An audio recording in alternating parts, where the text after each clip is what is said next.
Hey Spike, how are you? Hello, Daniel. How are you? Nice to see you. I'm good. Nice to see you again. It was great to speak with you a couple weeks ago. Yeah, and listen, thank you for doing this and being supportive of my endeavors with my Dbeat video. Of course, that's what we're here to talk about today is your video, your documentary video that you made called The Birth of Dbeat, which by the way, I told you last time that I watched it and it was incredible and really insightful. So thank you for that.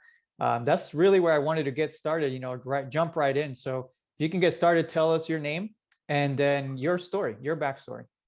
Okay, well, my name is Spike T. Smith. I'm a drummer, both as a player and an educator. I teach, and I've taught for 30 years, in fact, and then my own teaching school where I live in Peterborough in the UK. And I also teach online. I've been playing since, the turn of the 80s. My first band that I played in was Alternative Attack. That was my first band that I formed in North Wales, where I'm from. From then, I ended up joining English Dogs.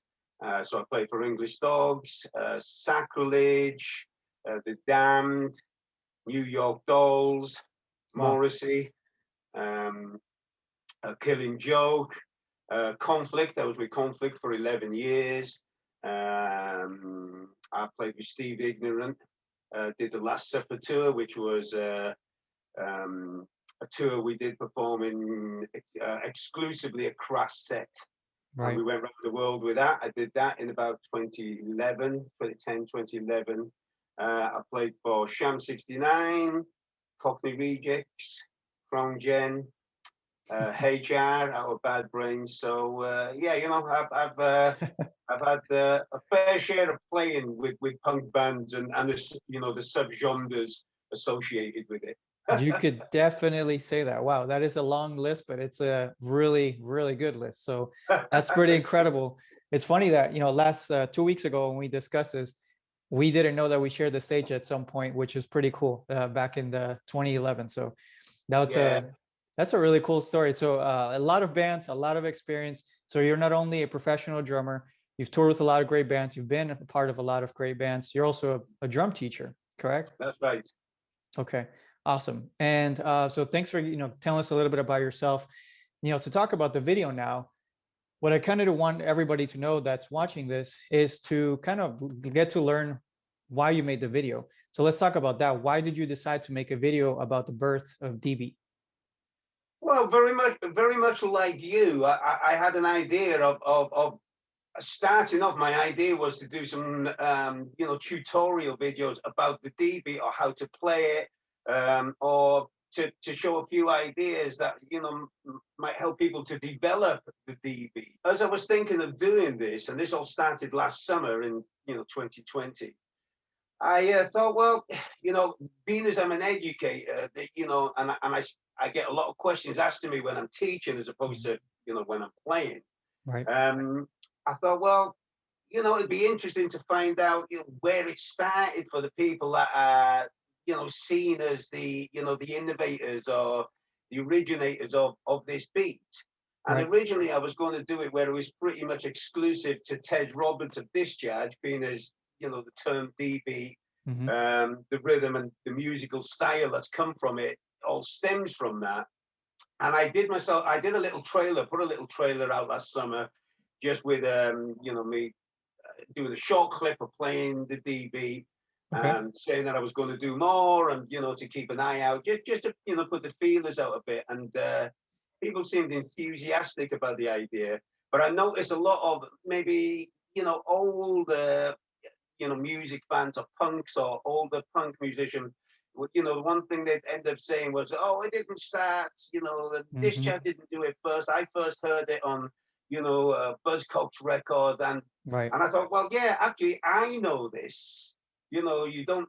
I know that you don't need to tell me it. But it got me thinking. Well, if I'm going to do something that's about the beginnings and use it as a platform of this is where you know the DB began, and we've got to be clear that we're talking about its inception within punk here. Right. the rhythm itself goes back way further, of course, Hmm. we both know that. Right. Um, and in fact, it goes through bands as long as, drummers have been playing on the drum kit over the past 100 years or so. It's been Hmm. there somewhere. And before it, probably from tribes in Africa, have been playing that beat. It's a great ferocious rhythm rather than beat. I was able to make contact with John, and as the stories unfolded, it became, from my point of view of making a documentary, just an interesting story to get both separately, their own background on how it started and where it started for them, Right. So, my documentary is called The Birth of the Dbeat, Punk Hmm. Meets Hardcore.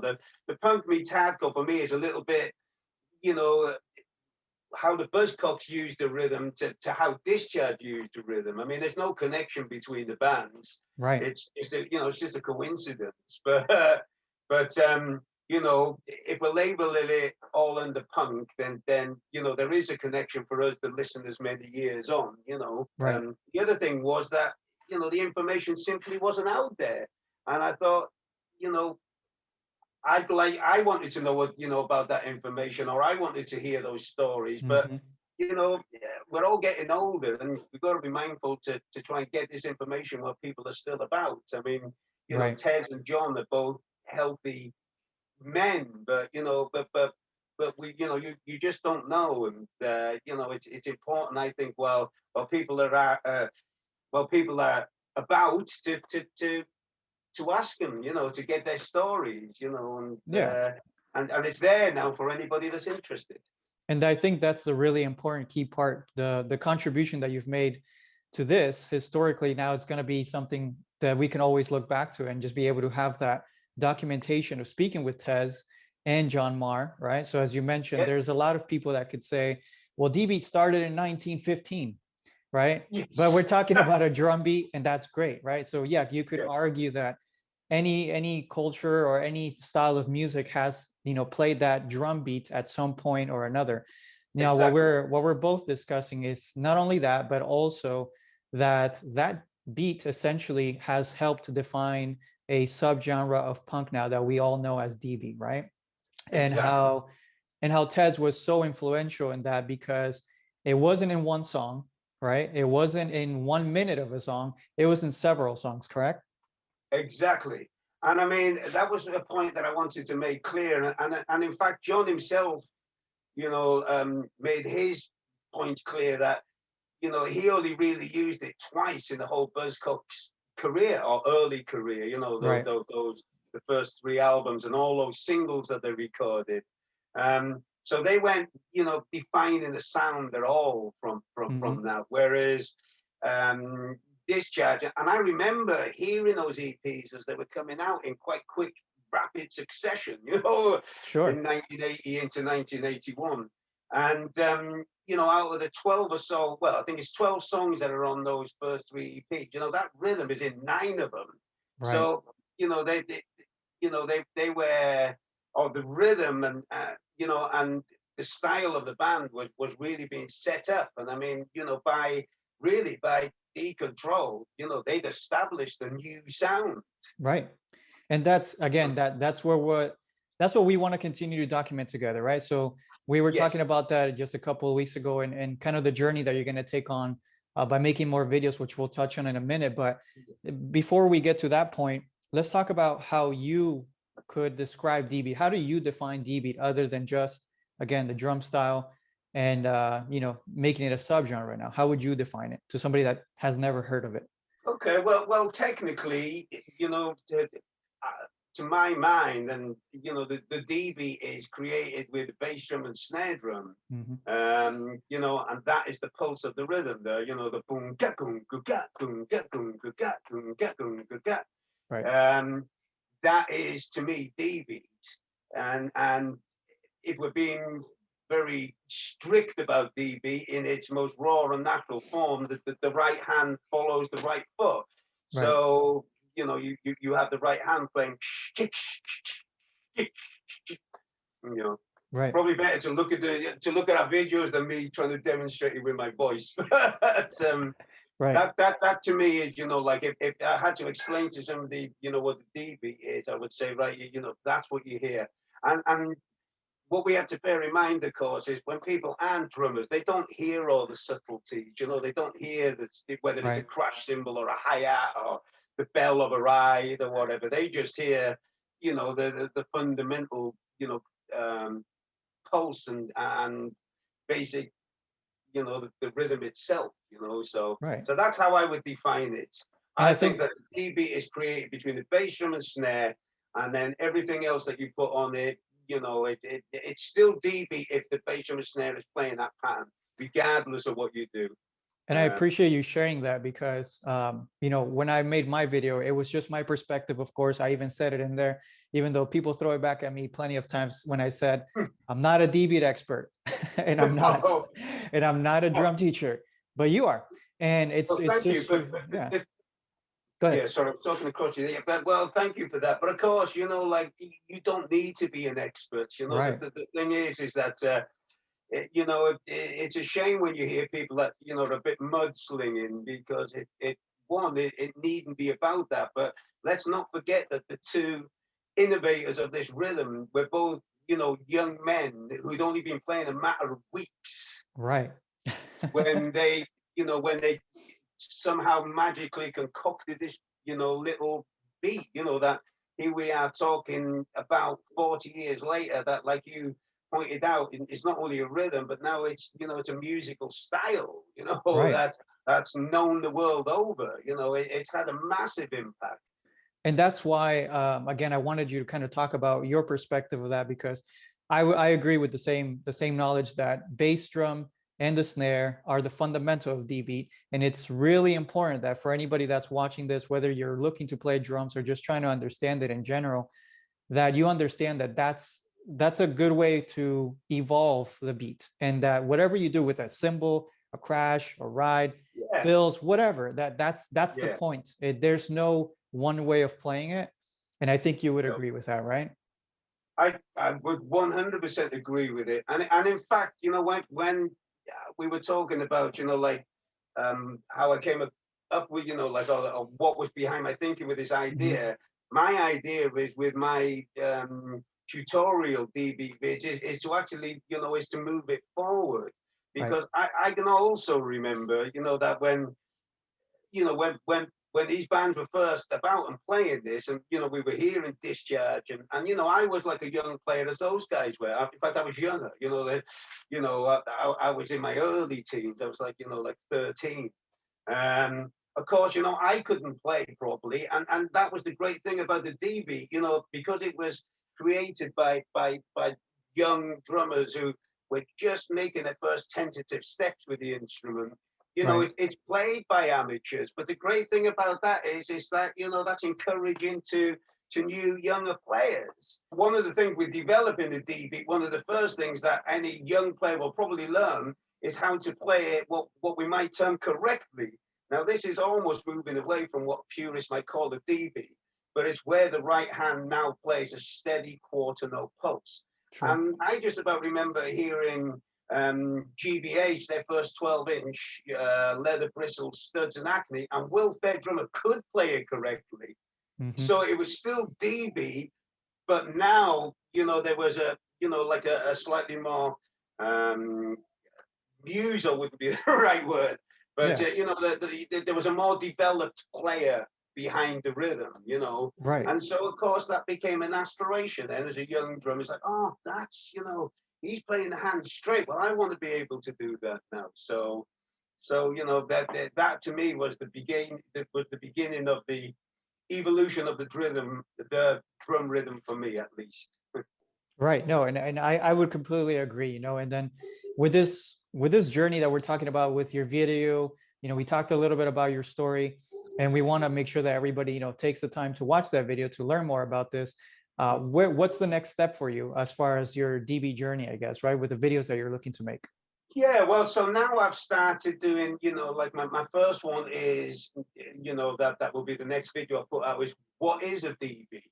I'll break it down, as in how would you learn to play it, Um, and and I'll show a few creative ideas that you can do with just the most fundamental aspects of it, with the hand following the bass drum, but putting it around the kit, but then developing it first, being able to play it with a quarter notes, but then trying to do things like you can play Dbeat. It doesn't have to be limited to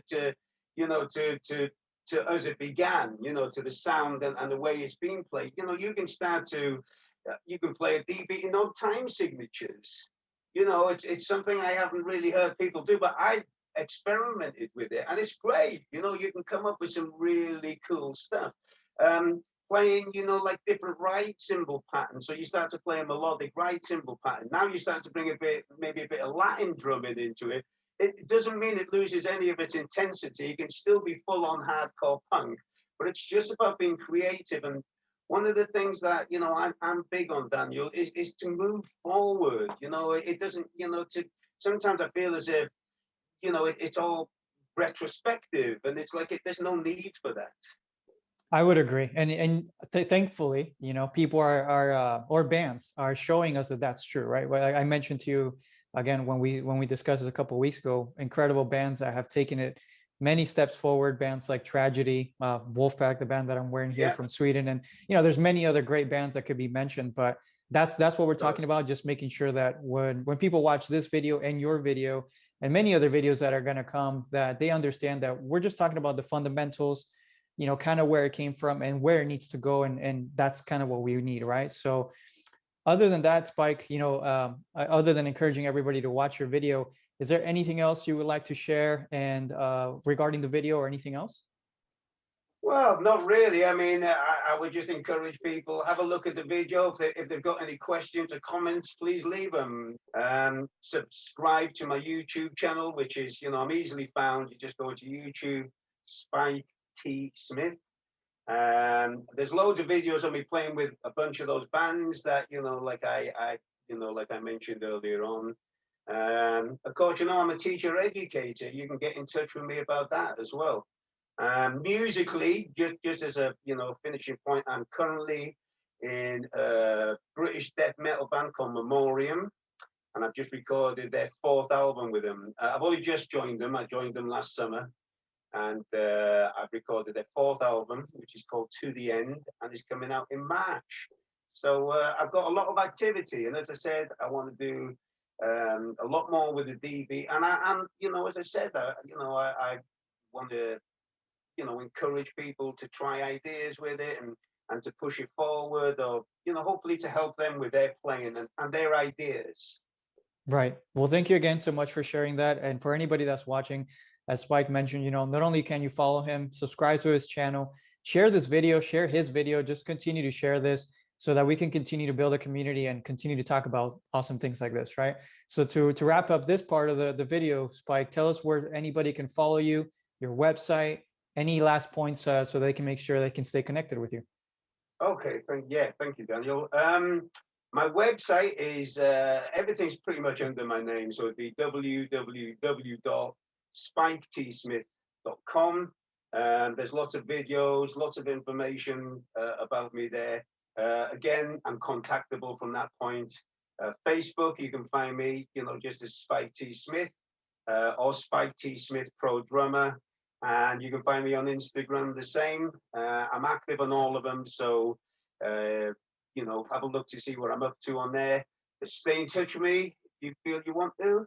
Follow me, and please, have a look at the video and share it. That's what it's about. It's about, sharing the love. Well, thank you again so much, Spike. It was really nice to speak with you again, and we're obviously going to keep in touch and continue to make some cool videos. And other than that, thanks again to everybody that's watching, and don't forget to like, share, and subscribe the video. We'll see you on the next one.